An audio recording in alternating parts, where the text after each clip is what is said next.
ETF index mutual funds నేర్చుకుని stock మార్కెట్లో రాణించాలనుకుంటున్నారా? వెంటనే ఈ నెంబర్కి కాల్ చేయండి.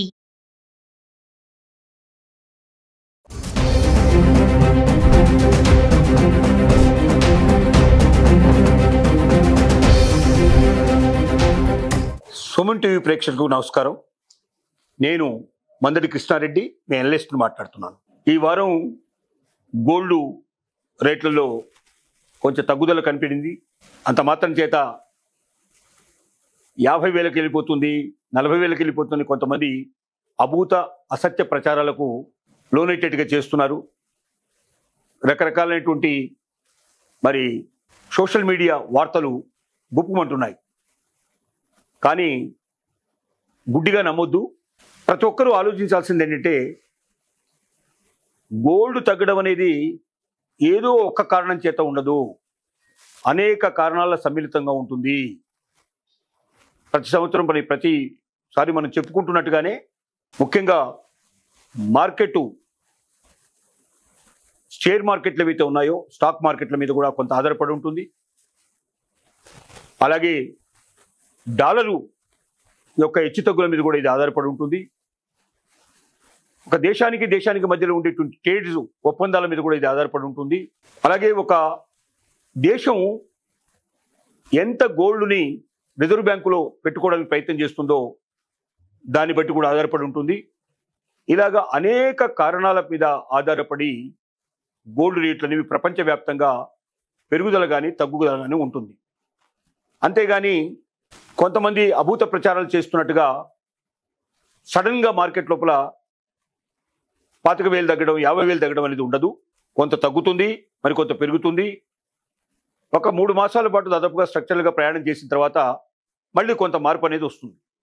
కాబట్టి అప్పో చేసేసి మనం కొనిపెట్టుకుందాం, లేదా తగ్గుతుంది కాబట్టి ఇప్పుడున్న రేట్లో మనం కొనకూడదు, బాగా పడిపోయిన తర్వాత కొనుక్కుందాం అని అనుకుంటే వెయిట్ చేయాల్సిన అవసరం లేదు. కొనగలిగిన సామర్థ్యం ఉన్నవాళ్ళు, కొనుక్కోగలిగే శక్తి సామర్థ్యాలు ఉన్నవాళ్ళు గోల్డ్ ఎప్పుడైనా సరే కొనుక్కుంటే మంచిదే. అన్నిటికన్నా మన అవసరాలు తొందరగా తీర్చగలిగేది గోల్డ్. ఎందుకంటే మీరు ఒక ప్రాపర్టీ కొనారనుకోండి, ఆ ప్రాపర్టీని డిస్పోజ్ చేయడానికి చాలా టైం పడుతుంది. మీకు అంత ఈజీగా పోదు. మార్కెట్లో మీరు అనుకున్న రేట్ వచ్చి మీరు అమ్మి ఆ డబ్బు మీ చేతికి వస్తే తప్ప మీ అవసరాలు తీరవు. అలాగే స్టాక్ మార్కెట్లో పెట్టినా కూడా ఫ్లక్చువేషన్స్లో ఒక్కసారి ఆవిరైపోయే ప్రమాదాలు కూడా జరుగుతున్నాయి. మనం ఈ రోజు ఉన్న రేటు ఇవాళ 100 రూపాయలు కనబడ్డ స్టాకు రేపు పొద్దున 10కో 20కో వచ్చినట్టు కూడా మనం ఆశ్చర్యపడాల్సిన పరిస్థితులు కూడా ఉన్నాయి. కానీ గోల్డ్ విషయంలో అలాంటి భయం ఉండదు, బాధ ఉండదు. మనకి ఏదైనా అవసరం అయితే వెంటనే కొన్ని నిమిషాల లోపల మనం లోన్ తీసుకోగలిగే అవకాశం ఉంది, లేదా మార్కెట్లో అమ్మేసినా కూడా వెంటనే డిస్పోజ్ అయ్యే అవకాశాలు ఉన్నాయి. కాబట్టి మన దగ్గర అవకాశం ఉండి డబ్బు పెట్టి కొనుక్కోగలిగే శక్తి మన దగ్గర ఉండి మన పొదుపు నిల్వలు ఉన్నట్టయితే గోల్డ్ను ఎప్పుడైనా కొనుక్కోవచ్చు.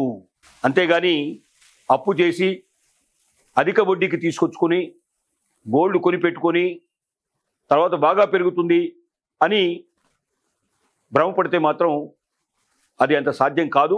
ఎప్పుడో ఒక్కసారి జరిగేదాన్ని ఎప్పుడూ అలాగే ఉంటుందని అనుకోవడం కూడా కరెక్ట్ కాదు. మార్కెట్లో అనేక రకాల అంశాల మీద ఆధారపడే విషయాలు కాబట్టి ఎవ్వరూ ప్రిడిక్ట్ చేయలేరు. గోల్డ్ ఇలా ఉంటుంది, అలా ఉంటుంది, జరుగుతుంది, బాగా పెరుగుతుంది, బాగా తగ్గుతుంది. ఇవన్నీ కూడా స్పెక్యులేషన్సే తప్ప వాస్తవం లేదు దీంట్లో. ఇలాంటి మరి అభూతమైనటువంటి వార్తలకి లోనైపోయి ఎవరు కూడా గోల్డ్ మీద అధిక పెట్టుబడులు పెట్టడం కానీ అప్పులు చేసి గోల్డ్ కొనడం కానీ తిప్పలు తెచ్చుకునే పరిస్థితి రాకూడదని చాలా తెలివిగా ప్రవర్తించాలి. ముఖ్యంగా గృహిణులు ఆలోచించాల్సిన విషయం ఇది. అదిగాక ఇప్పుడు మరి ఎక్కువ రేట్లో 90,000కు పైగా ట్రేడ్ అవుతున్న పరిస్థితుల్లో దొంగల భయం కూడా చాలా ఎక్కువగా ఉంటుంది. బయటికి వెళ్ళినప్పుడు ఎక్కువ విలువైనటువంటి బంగారాన్ని వేసుకొని పోవడం కూడా మంచిది కాదు, ప్రమాదానికి దారితీసే అవకాశాలు ఉన్నాయి. ఒక్కోసారి మన ప్రాణానికి కూడా అపాయం వచ్చే అవకాశం ఉంది. కాబట్టి అలాంటి ప్రాణాపాయ స్థితికి ఎవరు తీసుకురావాలని, అందరూ తెలివిగా ప్రవర్తిస్తారని సుమన్ టీవీ ప్రేక్షకులందరికీ విజ్ఞప్తి చేస్తున్నాం.